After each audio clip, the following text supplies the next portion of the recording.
Kalian pernah gak sih saat kalian enak-enak lagi nongkrong, kalian diganggu sama hal yang aneh? Singkat cerita, ini adalah kisah dari seorang pemuda yang bernama Aris dan temannya yang bernama Bagus.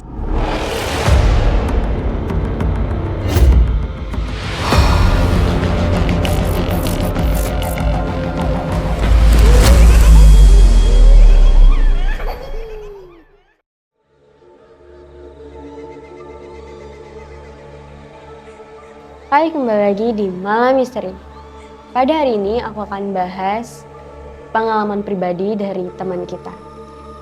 Ini adalah kisah dari seorang pemuda yang bernama Aris dan temannya juga yang bernama Bagus. Mereka saling berkenalan lewat dunia maya dan diketahui mempunyai hobi yang sama. Sejak saat mereka sempat beberapa kali melakukan pertemuan, dulu mereka sempat lost contact selama kurang lebih 1 bulan. Dan sampai akhirnya mereka melakukan kontak kembali. Setelah lost contact, mereka beberapa kali melakukan pertemuan lagi.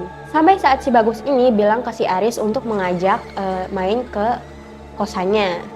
Mendengar ajakan si Bagus ini, si Aris pun tertarik untuk melakukan main ke kosannya si Bagus. Akhirnya berangkatlah ke kosan si Bagus ini. Dari luar, kosan itu tampak biasa saja, dengan 2 lantai dan kamar sejajar.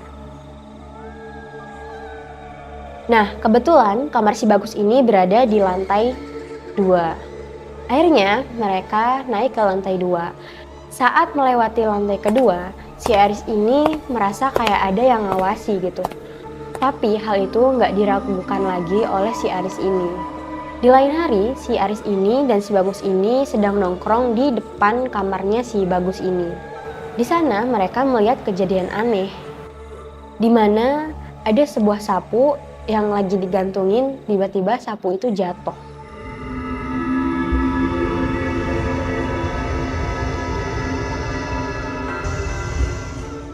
Mungkin ada sebagian kalian yang mikir palingan ini sapu ketiup angin gitu. Mungkin akan masuk akal kalau sapunya itu sedang di kondisi disendering gitu. Tapi sekali lagi sapu itu lagi digantungin. Nggak mungkin tiba-tiba sapu itu kayak digantungin tiba-tiba jatuh sendiri, nggak mungkin banget. Di titik ini si Aris ini merasa keheranan dan si Aris ini nanya ke si Bagus ini. Menurut pengakuan si Bagus, hal ini udah banyak sering terjadi di kontrakan ini. Bahkan si Bagus cerita, dulu saat dia tidur pintu kosannya agak sedikit terbuka, itu dilakuin saat kamarnya merasa sangat hawanya panas gitu. Saat nyoba buat tidur, dia sempet ngeliat tuh kayak di sekitar area kamar gitu. Dan sempet beberapa kali melihat baju dan tas yang digantungin di kamar si Bagus ini dan berimajinasi yang aneh-aneh gitu. Mungkin kalian pernah ngalamin hal yang sama saat di ruang gelap dan ngelihat kayak baju-baju dan barang-barang yang lagi digantungin gitu. Pikiran kalian mulai kemana-mana.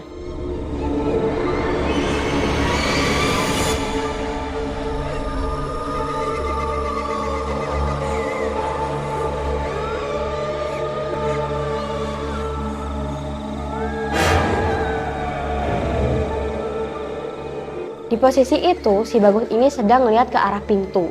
Dan di sana dia kaget. Karena waktu dia ngelihat ke arah pintu, dia juga ngelihat ada puncuk atau tali pocong. Di lain hari, si Aris ini juga sempat diajak ke kampung si Bagus. Malam itu si Aris sempat diganggu sama suara-suara aneh. Dan si Bagus bilang bahwa pengunjung baru biasanya kerap diganggu sama suara aneh-aneh. Terbukti di malam setelahnya, si Aris ini udah tidak diganggu lagi.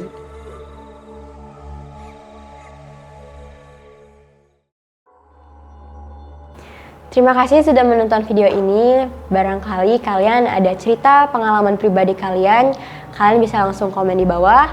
Kalian bisa langsung DM di sosmed kita.